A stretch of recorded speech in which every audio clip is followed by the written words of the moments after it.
শারদীয় দুর্গাপূজা উপলক্ষে বাগেরহাটের মণ্ডপগুলোতে এখন উৎসবের আমেজ। প্রতিমা তৈরি কারিগররা দিনরাত এক করে প্রতিমাগুলোতে দিচ্ছেন রঙের শেষ আঁচড়। কাদামাটির কাজ শেষ করে এখন চলছে রং আর সাজসজ্জার কাজ।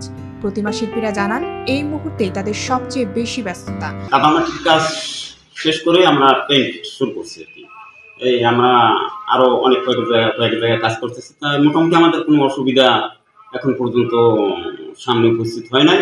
আশা করি মায়ের কৃপা মোটামুটি আমরা ভালোভাবে কাজ সম্পন্ন করতে পারবো।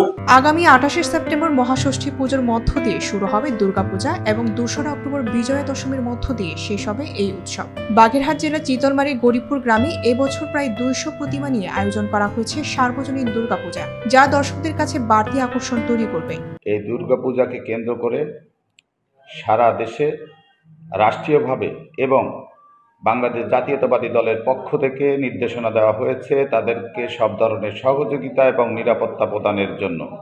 তারই অংশ হিসাবে আমরা জেলা বিএনপির পক্ষ থেকে ইতিমধ্যে জেলার 12টি ইউনিটকে নির্দেশনা দেওয়া হয়েছে। সেই নির্দেশনা মোতাবেক তারা হিন্দু সম্প্রদায়ের স্থানীয় নেতাদের সাথে কথা বলে স্বেচ্ছাসেবক বাহিনী গঠন করা হয়েছে। সেই বাহিনীর কাজ হবে দিনরাত 24 ঘন্টা এখানে পাহারা দেওয়া এবং নিরাপত্তা দেওয়া। আমরা মনে করছি বিগত সময়ের মতো এবারও খুবই জাঁকজমকপূর্ণ এবং শান্তিপূর্ণভাবে আসলে এই উৎসবটি উদযাপন করা হবে এবং আইন শৃঙ্খলা রক্ষাকারী বাহিনী আমাদের সজাগ রয়েছেন। তারা যেমন টহল অব্যাহত রেখেছেন, আমরাও বিভিন্ন মন্দিরে খোঁজখবর রাখছি। আশা করছি যে এবছর আমরা খুবই উৎসবমুখর এবং শান্তিপূর্ণভাবে আমরা এই শারদীয় দুর্গা উৎসব আমরা শেষ করব বা উদযাপন করতে পারবো।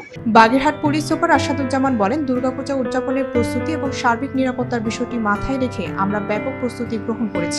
পূজা গত বছরের মতো উৎসবমুখর পরিবেশেই যাতে সম্পন্ন হয় তার জন্য আমরা ব্যবস্থা গ্রহণ করেছি ইতিমধ্যেই। আপনারা জানেন বাগেরহাট জেলাতে এবার 605টি পূজা মণ্ডপে শারদীয় দুর্গাপূজা অনুষ্ঠিত হবে। এই পূজা মণ্ডপগুলোতে আমরা পুলিশের পক্ষ থেকে ইতিমধ্যেই আমরা পেট্রোলিং শুরু করেছি, যেটি প্রতিমা নির্মাণের শুরু থেকেই এই পেট্রোলটা ছিল, এখনও কন্টিনিউ করছে। এর পাশাপাশি মূল পূজা শুরু হওয়ার সময় থেকেই আমরা 3 স্তরের পুলিশি নিরাপত্তা ব্যবস্থা আমরা রাখব। সকলের প্রত্যাশা সম্প্রতি বাংলাদেশে এই শারদীয় দুর্গোৎসব সফলভাবে শেষ হবে।